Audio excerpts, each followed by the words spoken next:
बिस्मिल्लाहिर्रहमानिर्रहीम, अस्सलाम वालेकुम, नमस्कार, सत श्री अकाल एंड गुड इवनिंग। दोस्तों कैसे हैं आप? आई डू होप आप सब अच्छे होंगे जी। एक इमिग्रेशन का एक बड़ा एक अहम टॉपिक है जिस पर मैं बात करना चाह रहा हूँ। वो ये है कि क्या कोई शख्स जो है अगर वो यूके में आ रहा है, चाहे वो फर्स्ट टाइम आ रहा है या वो यूके में रहते हुए यूके से जब बाहर जाता है, तो क्या जब वो आएगा वापस तो यूके बॉर्डर एजेंसी जो है,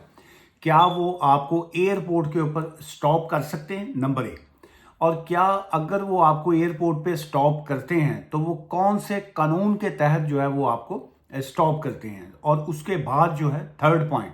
आपके पास जो है वो लीगल राइट्स जो हैं वो क्या होते हैं? सो चैप्टर जो है ये छोटा नहीं है, इस क्वाइट लेंथी, लेकिन मैं कोशिश करूंगा कि इसके जो बेसिक पॉइंट्स हैं वो मैं आपके साथ यहाँ पे नॉलेज के लिए शेयर करूं, अवेयरनेस के लिए शेयर करूं, and it's not a legal advice जो है। सो पहला पॉइंट तो ये आ गया कि क्या जब आप यूके में एंटर होते हैं तो वो आपको डिटेन कर सकते हैं?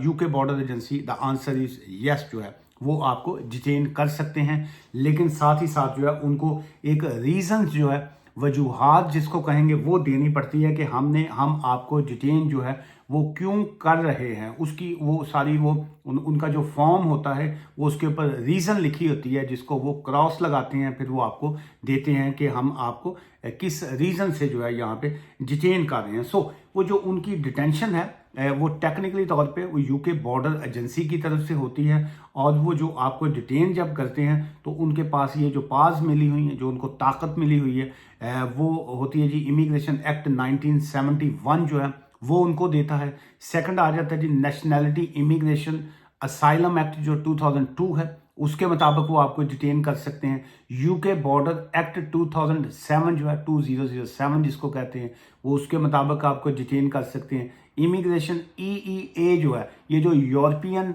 के हवाले से जो EEA है, यूरोपियन इकोनॉमिक एरिया जो है, और जो EU सेटलमेंट जिसको कहा जाता है, जब लोग जिन्होंने उसके मुताबिक EU के केसेस फाइल किए होते हैं, जो रेगुलेशन है 2016 जो है उसके मुताबिक वो आपको डिटेन कर सकते हैं, और schedule 10 to the immigration act 2016 जो है। सो ये क्या रीज़न है कि ये 4, 5, 6 जो हैं ये सेपरेट एक्ट्स क्यों हैं कि जिसकी वजह से जो है वो आपको डिटेन कर सकते हैं? सो हर कानून का इतलाक जो है, जो हर कानून लॉ का जो एप्लीकेबल होता है वो डिफरेंट सिनेरियो के ऊपर होता है। लेट्स से अगर हम पहली बात करते हैं इमिग्रेशन एक्ट 1971 जो है, सो बेसिकली ये पिलर है, ये माँ है, ये मदर ऑफ जिसको इमिग्रेशन लॉज जो कहेंगे, ये वो आ जाता है, चूंकि उसी की बेस के ऊपर सारी चीज़ें जो है वो चल रही होती हैं। सो नेशनैलिटी इमिग्रेशन असाइलम एक्ट 2002 जो है उसमें बहुत से और लॉज, जैसे जो यूरोपियन हैं या नॉन यूरोपियन हैं, या जो लेट्स से अगर किसी ने रिफ्यूजी स्टेटस किसी को मिला हुआ है तो वो अपने ट्रैवल डॉक्यूमेंट्स पे जब ट्रैवल करता है, या किसी के पास ILR है, या किसी के पास जो है ह्यूमन राइट्स की बेस के ऊपर 2.5 साल वाला जो वीज़ा मिला हुआ है, 10 ईयर वीज़ा रूट है, सो उसमें कोई ऐसी रीजंस आ जाती हैं जिसकी बेस के ऊपर जब आप वापस आते हैं तो वो आपको एयरपोर्ट पे स्टॉप करते हैं। सो इसी वजह से ये जो इमिग्रेशन EEA रेगुलेशन 2016 है उसमें ये आ जाता है कि ये जो EU वाले केसेस होते हैं, जैसे बहुत से लोग जो हैं उन्होंने प्री सेटलमेंट ली होती है, जो वो EU सेटलमेंट उनको मिली होती है, तो आजकल जो है स्पेशली जब प्री सेटलमेंट के ऊपर जो है लोग वापस आते हैं तो वहाँ पे आजकल बहुत ज़्यादा इश्यूज इस हवाले से हो रहे हैं कि जी कि मेरी वाइफ जो है वो पॉलिश है, रोमानियन है, बुल्गारियन है, या किसी और कंट्री की है, और मैंने उनकी बेस के ऊपर प्री सेटलमेंट जो है वो ली हुई है, और लेकिन बहुत से केसेस में उनकी जो मिसिज हैं, फैमिली जो है, या किसी का हस्बैंड जो है वो उनके साथ होता ही नहीं है, जो कि एक जो लीगली तौर पे अगर कहें, या हम इसको फ्रैंकली स्पीकिंग में अगर कहें, तो वो चूँकि वो एक तरह की जेन्युइन मैरिज ही नहीं होती, बहुत से लोगों ने डॉक्यूमेंट्स की बेस पे शादी की होती है। सो होम ऑफिस जो है इस हवाले से आजकल बहुत सख्ती जो है से वो निपट रहा है, और बहुत से लोग जो हैं इट्स नॉट अ रैंडमली कि जी वो एक आध को वो स्टॉप कर रहे हैं। 90% प्लस जो केसेस हैं उसमें लोग जो आ रहे हैं वो उनसे पूछते हैं आपका हस्बैंड या आपकी जो वाइफ है वो कहाँ पे है। अगर कोई किसी के साथ अगर वो रहते हैं, वो कहते हैं जी वो तो घर पे है जी, वो कहते हैं ठीक है जी आप बात करवाइए उनसे। जब आप बात नहीं करवा सकते हैं, वो ये एज अ सस्पिशियस कंडीशन की वजह से जो है वो आपको वहाँ पे डिटेन करने का उनका राइट है। जब अगर किसी ने रिटेन राइट का कोई केस फाइल किया होता है, then the case is different scenario, कि आपने ऑलरेडी उनको इन्फॉर्म किया हुआ है कि जी कि your relationship has been ended, या आप दोनों साथ में नहीं रहते हैं। सो वहाँ पे जो है वो केस की सिचुएशन जो है वो डिफरेंट आ जाती है। सो उसमें पहला पॉइंट ये आ गया कि क्या वो आप हाँ, बाज़ का अगर वहाँ पे जिस वक्त वो डिटेन करते हैं, लेकिन बहुत से केसेस में जहाँ पे वो समझते हैं कि नहीं, ये जो सस्पेक्टेड पर्सन है या सस्पिशियस जो सिचुएशन है, तो क्या हमें इनको डिटेन करके डिटेंशन सेंटर में लेके जाना चाहिए, या हमें एयरपोर्ट के ऊपर ही फ्यू आवर्स रखने के बाद, कुछ घंटे रखने के बाद, इन्वेस्टिगेट करने के बाद, एग्जामिन करने के बाद जो है वो आपको वहाँ पे रिलीज़ कर दें, वहीं पे आपको छोड़ दें। इस ऑल डिपेंड्स के जी कि उनका डाउट या आपके डॉक्यूमेंट्स या बाकी चीज़ें जो है वो कहाँ तक जो है सफिशेंट है और कहाँ तक इनसफिशेंट रिलायबल इंफॉर्मेशन है, कि वो सफिशेंट है, वो कहते हैं ठीक है जी हम आपको रिलीज़ कर रहे हैं, लेकिन इमिग्रेशन बेल दे रहे हैं। सो अगर वो कह रहे हैं जी कि ये जो टेक्निकली तौर पे जो है वो इनसफिशेंट डिटेल्स है, तो वो आपको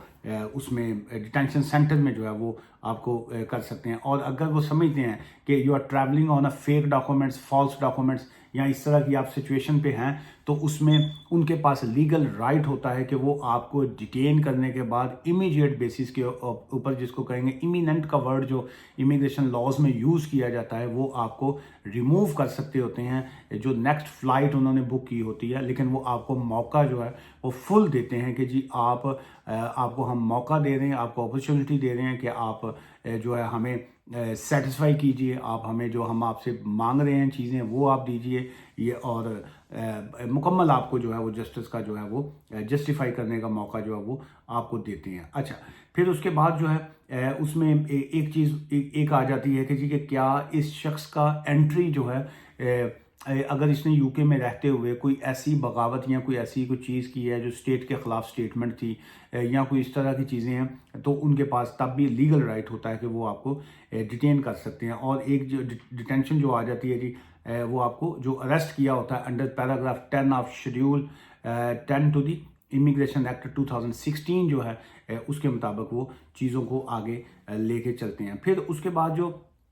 जब आपको डिटेंशन सेंटर ले गए, तो ऑब्वियसली फिर उसके बाद आप को बेल जो है वो वहाँ से करवानी पड़ती है। अगर जो वहाँ पे जो यूके बॉर्डर एजेंसी के जो ऑफिसर होते हैं, जो वहाँ पे जिन्होंने आपको बॉर्डर से एंट्री दे के यूके में एंटर करना होता है, अगर वो सेटिस्फाई हो जाते हैं कुछ हद तक भी, तो वो आपको वहाँ पे इमिग्रेशन बेल दे के, कुछ पेपर वर्क आपको दे के और आपको छोड़ देते हैं। लेकिन वो आपका जो पासपोर्ट होता है, या जो आपका बीआरपी होता है, या बीआरसी होता है, या जो आपके ट्रैवल डॉक्यूमेंट्स होते हैं, उनको लीगल राइट है कि वो अपने कब्जे में कर सकते हैं। लेकिन वो उसके ऑल्टरनेटिव आपको कोई ना कोई पेपर वर्क देते हैं कि जी कि आप को जो है हम इस बेस के ऊपर जो है डिटेन किया था, इस बेस पे हमने इमिग्रेशन बेल दी है और हम अब आपको जो है रिलीज़ कर रहे हैं, लेकिन आप इतने दिन के अंदर जो है आप फ़लाँ रिपोर्टिंग सेंटर से रब्ता करें, या हम आपको आपकी फ़्लाइट जो है वो बुक अरेंज कर रहे हैं और आप फ़लाँ दिन जो है फ़लाँ एयरपोर्ट पे आप आ जाइए, ताकि हम आपको वहाँ पे जो नेक्स्ट फ़्लाइट होगी उसमें हम आपको इस कंट्री से रिमूव कर रहे हैं। सो वहाँ पे भी ऑब्वियसली आपके पास लीगल राइट होता है कि आप जो है लीगल एडवाइस ले सकते हैं कि आपकी अगर समझते हैं आपके साथ ज़्यादती, जैसे कोई केयर होम के वीज़ा पे, हेल्थ केयर के वीज़ा पे, स्किल्ड वर्कर वीज़ा पे, स्टूडेंट वीज़ा पे, या यूरोपियन EU सेटलमेंट, किसी भी वीज़ा के ऊपर आप अगर एंट्री कर रहे थे, लेकिन वहाँ पे आपके साथ ऐसी सिचुएशन आ गई है, तो आप स्टिल जो है ऑब्वियसली आप रिलीज़ जब हो जाती हैं या वहाँ पे डिटेन जब होते हैं, तब भी आपको लीगल राइट होता है कि आप लीगल एडवाइस लेके आप अपना फर्दर जो भी लीगल एक्शन होता है उसको वो आप कर सकते हैं। और जब आप अपनी अगली नेक्स्ट एप्लीकेशन कोई फाइल करते हैं, तो वो जो पहली जो उन्होंने आपके साथ फ़्लाइट बुक की होती है, या आपको वापस भेजने के लिए, रिमूव करने के लिए जो आपने अहकामात जो है ऑर्डर्स जारी किए होते हैं, टेक्निकली तौर पे वो स्टेटस को जिसको कहेंगे वो स्टॉप हो जाते हैं। जब तक वो आपकी नई एप्लीकेशन का फैसला नहीं होता, वो आप लीगली तौर पे सेफ होते हैं जी। ये था जी आज के इस चैप्टर का पहला पॉइंट। और बहुत से पेरेंट्स जो हैं जिस वक्त फर्स्ट टाइम अपने बच्चों को लेके यूके में आते हैं तो क्या वहाँ पे इमिग्रेशन आपको स्टॉप कर सकती है, इसके ऊपर मैं नेक्स्ट इसी का जो एपिसोड होगा मैं उस पर बात करूँगा। इसकी एग्जांपल ये है कि मैं यूके में रहता हूँ या मैं यूके में रहती हूँ, मैं गई वापस या मैं गया वापस और मैं बैक होम जाके अपने बच्चों का जो है वीज़ा लगवा के मैं उनको लेके यहाँ पे आ गया, और क्या एयरपोर्ट के ऊपर ऐसी सिचुएशन में इमिग्रेशन यूके बॉर्डर एजेंसी मेरे साथ क्या करेगी। नेक्स्ट जो है जो एपिसोड इसका होगा इसी से रिलेटेड उस पर बात करेंगे। मुझसे मिलना चाहते हो, मैं ब्रैडफोर्ड होता हूँ, आप फ़ोन कंसल्टेशन या ऑफिस में जो है मुलाकात कर सकते हैं, लेकिन हमारा ऑफिस जो है हम लोग फ़ोन की और ऑफिस अपॉइंटमेंट की फ़ीस चार्ज करते हैं। दुआ में याद रखिएगा। Take care, bye for now.